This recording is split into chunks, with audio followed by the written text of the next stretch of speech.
4 recruits cornered her in the armory, blocking exits, flexing egos, thinking they had her figured out. "You going to make us?" One laughed, reaching for her arm. Another grabbed at the weapons rack behind her. They thought the quiet contractor would finally break. But 30 seconds later, they were the ones on the floor, bruised, bleeding, and asking the same desperate question. "What the hell are you?" Her answer. It made sure no one on that base ever looked at her the same way again. Now let's get into it. Elena Cross, most people on base didn't even know her name. To the recruits, she was just that quiet contractor, the one with the faded fatigues and the clipboard who showed up at 6:30 in the morning sharp every morning and disappeared before evening chow. Her badge said civilian contractor logistics, no unit, no rank, nothing that would make anyone look twice. The truth was more complicated. But if you paid attention, really paid attention, things didn't quite add up, like how she handled weapons with the kind of confidence that only came from muscle memory, or how she moved through the armory like she'd memorized every corner, always positioning herself with clear sight lines to the exits. There was a scar too thin and pale running from her collarbone up into her neck, the kind that didn't come from accidents. Her boots were military issue but broken and hard. Double-wrapped laces, tread patterns that spoke of real miles, not parade ground marching. Most of the NCOs gave her respectful space. They'd nod when they passed, maybe ask how the inventory was coming along. She'd answer briefly, professionally, then get back to work. But the younger soldiers, especially the latest rotation from Fort Jackson, weren't so respectful. They whispered, speculated, said she acted like she owned the place. Bet she's some admin washout who needed a paycheck. One had said, probably taught ROTC at some community college. Another laughed. None of them knew anything for sure, but that quiet confidence, that way she had of looking right through them. It got under their skin, made them curious, made them bold. Which is why one evening when she stayed late to finish cataloging suppressors, 4 recruits decided it was time to figure out what her deal really was. They called themselves the Bravo Pack. Not officially, just a nickname that had stuck among the 4 Army recruits who'd arrived together from Fort Jackson. Cross-training rotation, they called it. Advanced weapons maintenance and base coordination at one of the biggest facilities in the state. They weren't the worst recruits the base had ever seen, just young men who'd never learned the difference between confidence and arrogance. The truth was, they'd arrived with something to prove. This rotation was their last chance to prove themselves before being assigned to regular infantry positions. The kind of unglamorous postings that wouldn't look good on resumes or impress girls back home. They needed a win, and Elena Cross had become their favorite puzzle. The first real encounter happened near the cleaning station, where Elena had been breaking down an M249 for routine maintenance. She worked methodically, field stripping the weapon like she'd done it 1,000 times before. Chase wandered over with Dale trailing behind, both of them trying to look casual. "Damn," Chase said, just loud enough to carry. "She handles that like she's about to ship out." Elena didn't look up. "Maybe she's practicing," Dale added with a smirk. "You know, pretending she's a real soldier." They laughed. Elena kept working. That was the first thing that bothered Chase, being completely ignored. Back home when he talked, people listened. Here this contractor acted like he wasn't even there. "I'm talking to you," he said, stepping closer. Elena glanced up briefly, her eyes dark and unimpressed. "I heard you. I'm working. Real serious work." "Counting guns," Dale said. Elena set down the bolt carrier and looked at Chase directly for the first time. "Is there something you need? Just being friendly. Most people around here appreciate that." "I'm sure they do." She went back to the weapon. The dismissal was quiet but complete. Chase felt his jaw tighten. "You know it wouldn't kill you to be social once in a while." Elena didn't respond, just reassembled the saw with practiced efficiency and moved to the next item on her list. Chase and Dale exchanged glances. This wasn't over. The second real confrontation came 3 days later. Elena was in the vehicle maintenance bay, inventorying night vision equipment that had been transferred from the armory. The bay was mostly empty, just her and a couple of mechanics working on a Humvee 2 bays over. That's when all 4 of them showed up. "Well, well," Chase said, his boots echoing on the concrete floor. "Look who's branching out." Elena glanced up briefly from the PVS-14 as she was cataloging. "Bays closed for inventory. Good thing we're not here for maintenance," Dale said, positioning himself near the bay entrance. The mechanics looked up from their work, sensing tension. One of them, a staff sergeant with grease-stained coveralls, started to approach. Chase waved him off. "We're good here, Sergeant. Just talking to the contractor." The staff sergeant hesitated, looked at Elena, then back at the four recruits. Something in their positioning. Their body language made him uneasy, but Elena nodded slightly at him, a gesture that said she could handle it. He returned to his work but kept watching. Rivera circled around behind Elena while she worked, pretending to examine equipment. "You know we've been wondering about you." "Nothing to wonder about." Madden leaned against the tool cart. "See, that's where you're wrong. Everyone has a story. Everyone talks except you." Elena continued her count, marking items on her sheet, but now she was tracking all four of them. Positions, movements, potential weapons within reach. The bay had good sight lines but limited exits. Not ideal but workable. "Maybe she's hiding something," Dale suggested. "Maybe she's just antisocial," Chase said, stepping closer to her workstation, close enough that she had to look up. "Maybe you should find somewhere else to be," Elena said quietly. Chase smiled. "Not friendly. This is a public area. We have every right to be here." Elena looked at him for a long moment, then went back to her inventory, but her pen grip had changed. "Ready position." "Now you know what I think," Rivera said from behind her. "I think you're not what you pretend to be." Elena finished the line she was writing, set down her pen, turned to face him. "What do you think I'm pretending to be, some hotshot contractor with special clearance? But really you're just another civilian who couldn't hack it in the real military." The mechanics had stopped working entirely now. The staff sergeant's hand rested on his radio, ready to call for backup. Elena looked at each of the four recruits, her expression calm but measuring. When she spoke, her voice carried an edge they hadn't heard before. "You need to leave now." Chase laughed, or what Elena didn't answer. She simply gathered her equipment and started walking toward the exit. They let her go this time, but as she passed Chase, he called out, "This isn't over." Elena stopped, turned back, met his eyes directly. "Yeah," she said quietly. "It is." The staff sergeant watched her leave, then looked at the four recruits who were still standing there, like they'd accomplished something. He keyed his radio and called the duty desk. Some situations needed to be documented before they got out of hand, and somehow that made them more determined to get a reaction. Sergeant Calvin Porter had been watching the whole thing develop. 30 years in the Army had taught him to recognize trouble before it started brewing.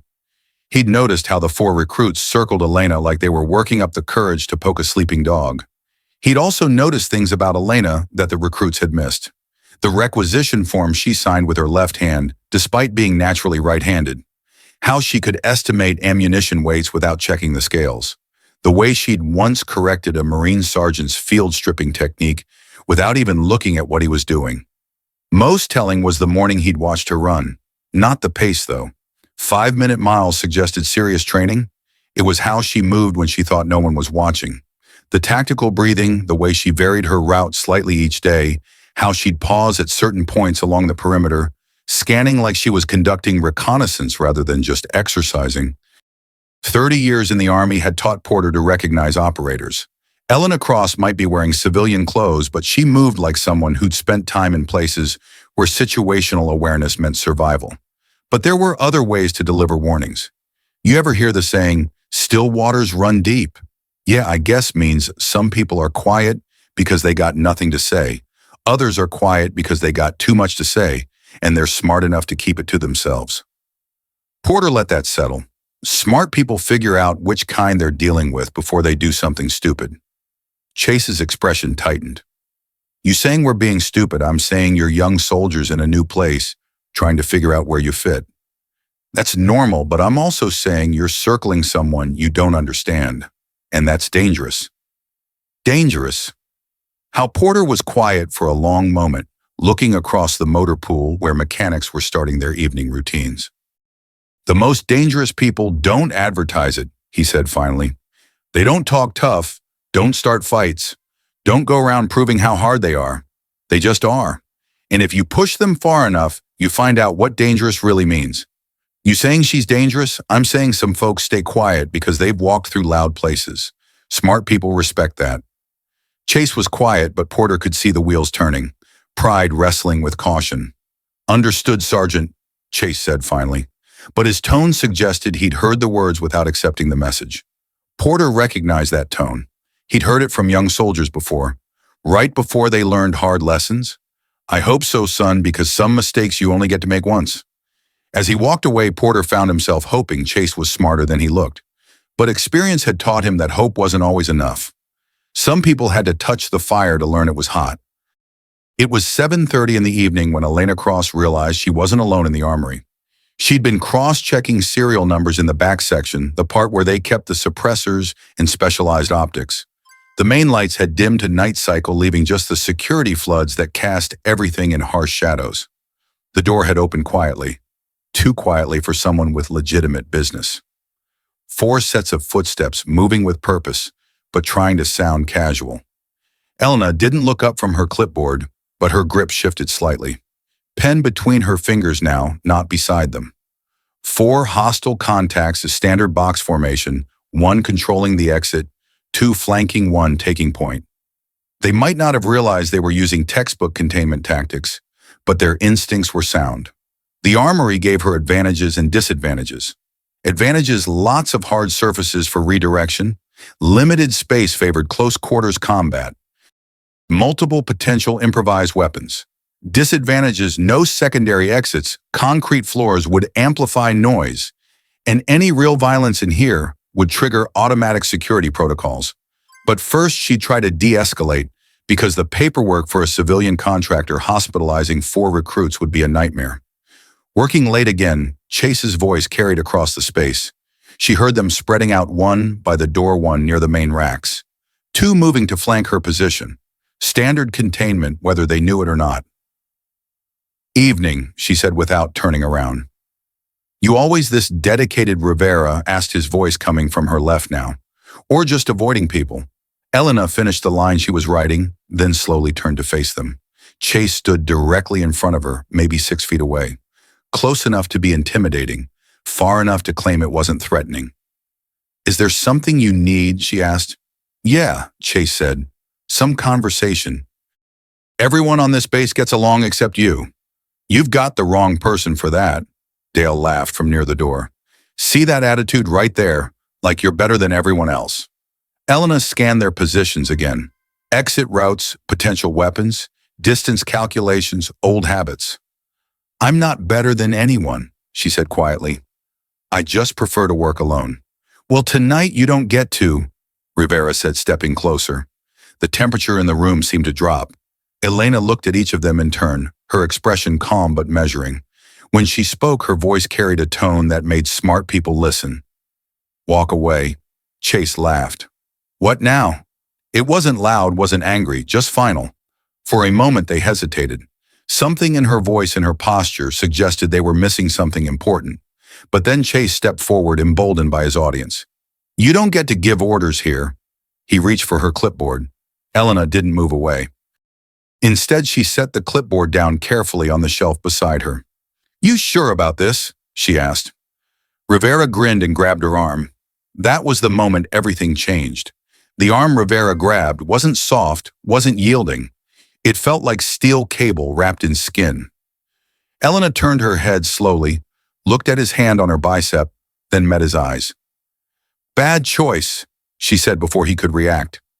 Her free hand came up and grabbed his wrist, not to pull away, to control the joint. She stepped back, twisted, and sent him stumbling sideways into a weapons rack with a crash of metal on metal. Dale rushed forward from the door. Elena pivoted to meet him, her elbow driving backward into his solar plexus with surgical precision. The sound of impact echoed through the armory as the air left his lungs in a strangled wheeze. Madden was already moving, thinking size and strength would win the day. He never made it 2 steps.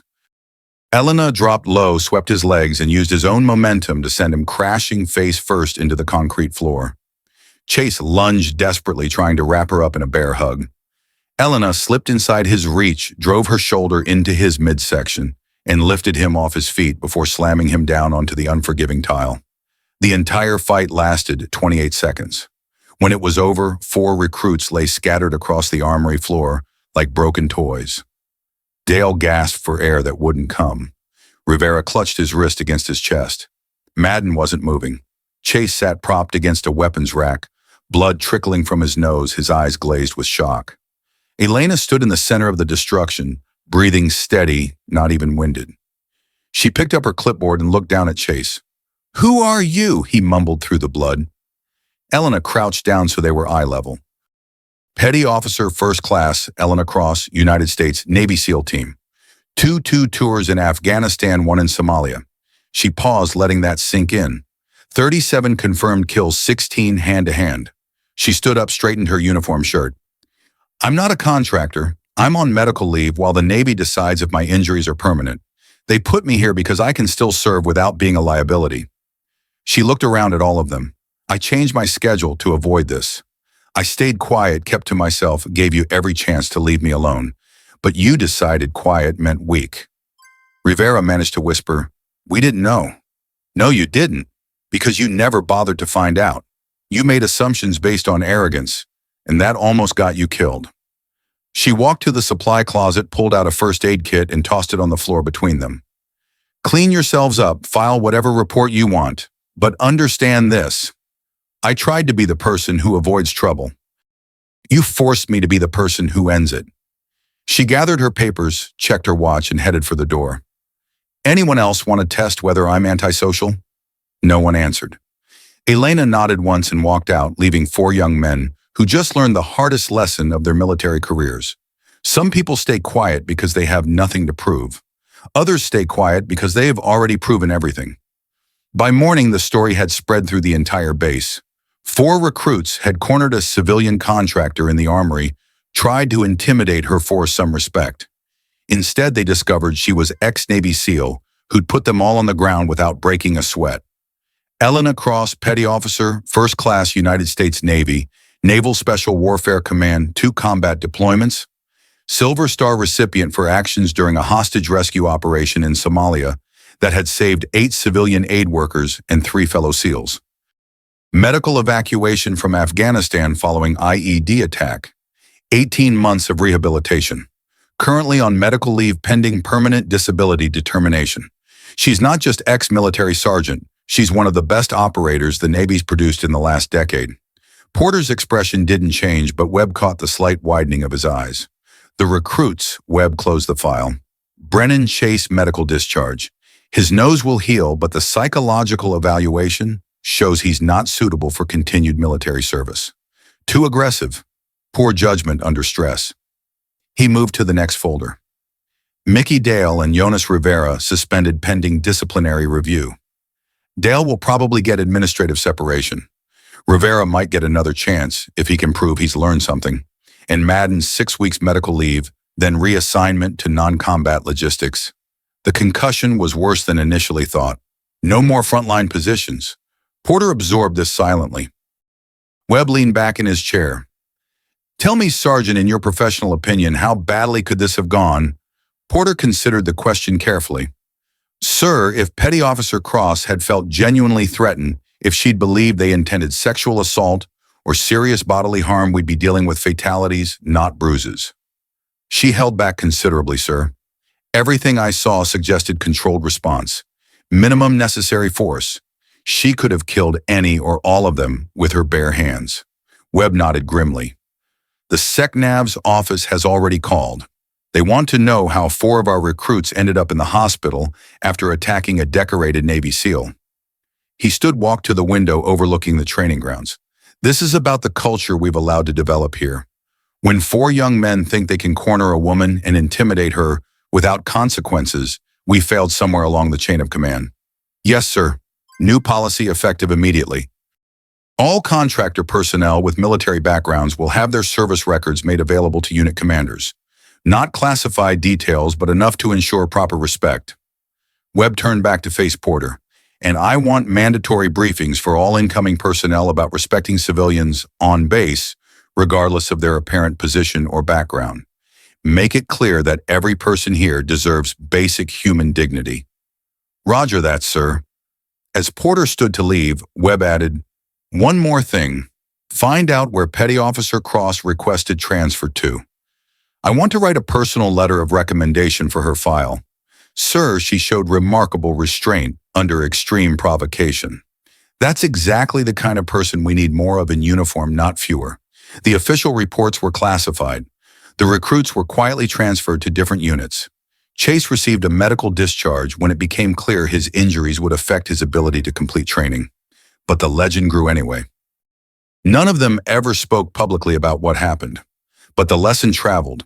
When the next rotation of recruits arrived, Sergeant Porter added something to their orientation briefing. Not everyone who stays quiet has nothing to say, he told them. Some folks have seen things, done things. They don't need to prove anything because they already have. He looked at the fresh faces in front of him. The most dangerous person in the room is usually the one who never says a word. Remember that. Elena Cross was gone by then, reassigned to another facility where she could finish her medical evaluation in peace. But her legend remained a reminder that respect should be given freely, and that the quietest person in the room might just be the most dangerous. The confrontation in the Armory teaches profound lessons about respect assumptions and hidden strength. Elena Cross, a decorated Navy SEAL, stayed quiet not out of weakness, but because her proven valor needed no display. The recruits, blinded by arrogance, mistook her silence for vulnerability, leading to their swift defeat. This underscores the danger of judging others based on appearances or assumptions. True strength often lies beneath a calm exterior, forged in experiences others cannot see. Respect must be given freely, not demanded or withheld, based on perceived status. The recruits' failure to recognize Elena's capabilities cost them dearly, highlighting the importance of humility and situational awareness. Sergeant Porter's warning, the most dangerous person is usually the one who never says a word, encapsulates the core lesson. Never underestimate those who choose silence. Their restraint may reflect not weakness, but unmatched competence. This story reminds us to approach others with respect, question our biases, and recognize that the quietest individuals may carry the greatest strength, ready to emerge when provoked.